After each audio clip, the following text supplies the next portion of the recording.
ഇനി മറ്റൊരു പ്രധാനപ്പെട്ട കാര്യം, ഇന്ത്യയും പാകിസ്ഥാനും തമ്മിലുള്ള വ്യാപാര ബന്ധത്തിന് 8 പതിറ്റാണ്ട് കാലത്തെ പഴക്കമുണ്ട്. 8 പതിറ്റാണ്ടായി ആ ബന്ധം ഇങ്ങനെ ഏറിയും കുറഞ്ഞും പോകുന്നുണ്ട്. പക്ഷേ പലപ്പോഴും പാകിസ്ഥാനിൽ നിന്നുണ്ടാകുന്നത് മര്യാദകേടുകളാണ്. അതിന് മറുപടി എന്ന നിലയിൽ ആ രാജ്യവുമായുള്ള വ്യാപാര ബന്ധത്തിൽ നിന്ന് ഇന്ത്യ പലപ്പോഴും പിന്നോട്ട് പോയിട്ടുമുണ്ട്. ആ ചരിത്രം നമുക്കൊന്ന് വിശദമായി പരിശോധിക്കാം. 24 എക്സ്പ്ലെയിനർ. 1947 ശേഷം ഇന്ത്യയും പാകിസ്ഥാനും തമ്മിൽ വ്യാപാര ബന്ധമുണ്ട്. പക്ഷെ മറ്റു രാജ്യങ്ങളുമായി താരതമ്യം ചെയ്യുമ്പോൾ അത് നന്നേ കുറവായിരുന്നെന്ന് മാത്രം. എന്നാൽ 1996 ലോക വ്യാപാര സംഘടനയുടെ നിർദ്ദേശപ്രകാരം ഇന്ത്യ പാകിസ്ഥാന് MFN അഥവാ വാണിജ്യാഭിമത രാഷ്ട്രമെന്ന പദവി നൽകിയതോടെ ഇരു രാജ്യങ്ങളും തമ്മിലുള്ള വ്യാപാര ബന്ധം കൂടുതൽ ശക്തമായി. ഇന്ത്യയിൽ നിന്ന് പ്രധാനമായും മരുന്നുകൾ, പെട്രോളിയം, പ്ലാസ്റ്റിക്, റബ്ബർ, പച്ചക്കറികൾ, സുഗന്ധവ്യഞ്ജനങ്ങൾ, പാലുൽപ്പന്നങ്ങൾ, ഭക്ഷ്യധാന്യങ്ങൾ തുടങ്ങിയവയാണ് പാകിസ്ഥാനിലേക്ക് കയറ്റുമതി ചെയ്യുന്നത്.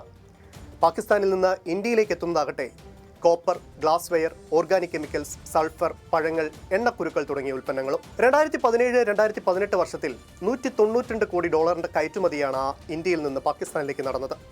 ഇറക്കുമതിയാകട്ടെ $48 കോടി. എന്നാൽ 2019 പുൽവാമ ഭീകരാക്രമണത്തിന് ശേഷം ഇന്ത്യ പാകിസ്ഥാന്റെ MFN പദവി റദ്ദാക്കി. പാകിസ്ഥാനിൽ നിന്നുള്ള ഇറക്കുമതി ചുങ്കം ഇന്ത്യ 200% ഉയർത്തി. വ്യാപാര ബന്ധത്തിൽ ഇത് വലിയ പ്രതിഫലനങ്ങളാണ് ഉണ്ടാക്കിയത്. 2024 ഏപ്രിൽ മുതൽ 2025 ജനുവരി വരെയുള്ള കണക്ക് പരിശോധിച്ചാൽ $4.2 ലക്ഷം ഉൽപ്പന്നങ്ങൾ മാത്രമാണ് പാകിസ്ഥാനിൽ നിന്ന് ഇന്ത്യയിലേക്ക് ഇറക്കുമതി ചെയ്തത്. ഇന്ത്യയിൽ നിന്നുള്ള കയറ്റുമതിയാകട്ടെ $44 കോടി ഇടിഞ്ഞു. ഇപ്പോൾ പഹൽഗാം ഭീകരാക്രമണത്തിന്റെ പശ്ചാത്തലത്തിൽ പാകിസ്ഥാനുമായുള്ള വ്യാപാര ബന്ധം പൂർണ്ണമായും അവസാനിപ്പിച്ചിരിക്കുകയാണ് ഇന്ത്യ. പാകിസ്ഥാനിൽ നിന്ന് നേരിട്ടും അല്ലാതെയുമുള്ള കയറ്റ് ഇറക്കുമതികൾക്കാണ് നിരോധനം. അതായത് നമ്മൾ മേൽപ്പറഞ്ഞ കണക്കുകൾക്കപ്പുറം UAE, ശ്രീലങ്ക തുടങ്ങിയ രാജ്യങ്ങളെ ഇടത്താവളമാക്കി നടത്തിയിരുന്ന വ്യാപാരവും അവസാനിച്ചുവെന്നർത്ഥം. സാമ്പത്തിക പ്രതിസന്ധികളിൽ ഉഴലുന്ന പാകിസ്ഥാന് കടുത്ത പ്രഹരമേൽപ്പിക്കുന്നതാണ് ഇന്ത്യയുടെ ഈ തീരുമാനം.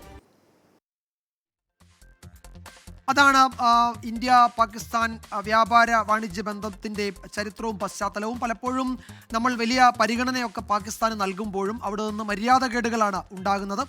ആ സമയത്ത് നമ്മൾ ആ തീരുമാനത്തിൽ നിന്ന് പിന്മാറും. പിന്നീട് നയതന്ത്ര ബന്ധം മെച്ചപ്പെടുത്താനുള്ള ശ്രമങ്ങളുടെ ഫലമായി വീണ്ടും ആ പരിഗണന നൽകും. പക്ഷേ ഇനി അത് തൽക്കാലം നൽകാൻ സാധ്യതയില്ല എന്ന് തന്നെയാണ് കേന്ദ്ര സർക്കാർ വൃത്തങ്ങളൊക്കെ വിശദീകരിക്കുന്നത്.